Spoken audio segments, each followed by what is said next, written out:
Hello, today I'm going to be showing you how to delete your Gmail account. First, we're going to want to go to Google. Then in the top right hand corner, we're going to click on our account.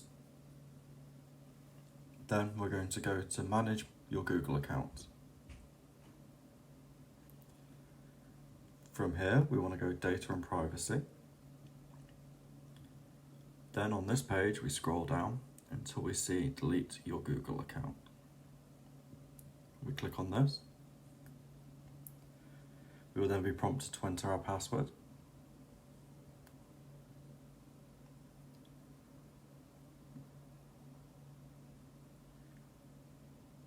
Then it will let us read any information about deletion and what content will be deleted, and to confirm that we want it deleted. And that's it, you've deleted your Gmail account. Thank you for watching.